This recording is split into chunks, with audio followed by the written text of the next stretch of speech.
ধরে নেওয়া, জেলখানায় রাখা, এইটা আমি তো বলতে গেলে একটা নিষ্ঠুর বিরোধী দলের থেকে আমি ইলেকশনটা করছি।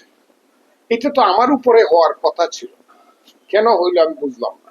এরপরে আছে অফুরন্ত টাকা, হ্যাঁ, যারা পানিবাদ খাওয়ার যোগ্যতা যাদের নেই তারা কোটি কোটি টাকা খরচ করছে।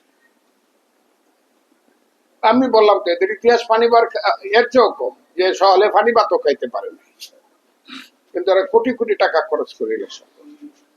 কাজে যদি আরেকটু হইতো, যেমন ধরে না এখানে যদি ফেয়ার, একদম ভোটটা যদি ফেয়ার হইতো, মানে মারামারি দরাদরি বিএনপি দেখলে পিটায় গাঙ্গের মধ্যে ফালানো, এখনো মিটামিন হসপিটাল ভরা আছে, কিশোরগঞ্জে ভরা আছে, এখনো 3 জন লোক 2 বছর করে কারাদণ্ড আছে, কিসের আমার আনন্দ?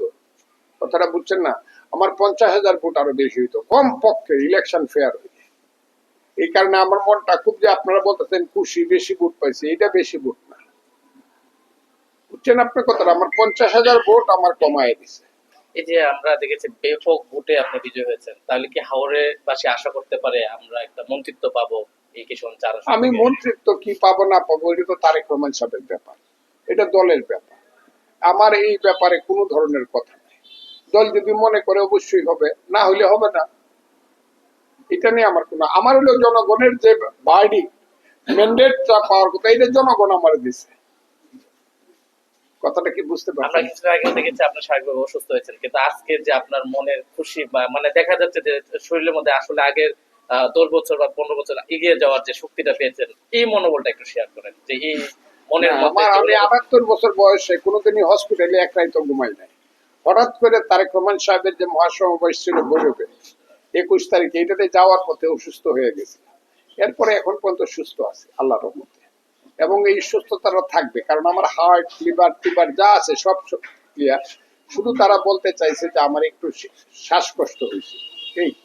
আপনার কাছে শেষ প্রশ্ন, এই হাওড়বাসীর কাছে আপনার মেসেজটা কি? হাওড়বাসীর কাছে মেসেজটা হইলো, আমি যতদিন আছি তাদের পাহারাদার হিসাবে, হ্যাঁ, বলতে গেলে তাদের রাজনৈতিক গোলাম হিসাবে আমি তাদের সেবা করে যাব সব জায়গাতে। হাওড় শান্ত থাকবে, হাওড়ের মানুষের শান্তি থাকবে, ভালো মানুষ রাস্তা দিয়ে বুক ফুলায় হাঁটবে, খারাপ মানুষরা অনেক দূরে থাকবে সমাজে। এটা হইলো হাওড়বাসীর কাছে আমার মেসেজ। আর উন্নয়নের জন্য যদি আল্লাহ 5 বছর রাখে, আমি একটা অফুরন্ত চেষ্টা করে যাব, এ হলো কথা। ধন্যবাদ আপনাকে। Thank you.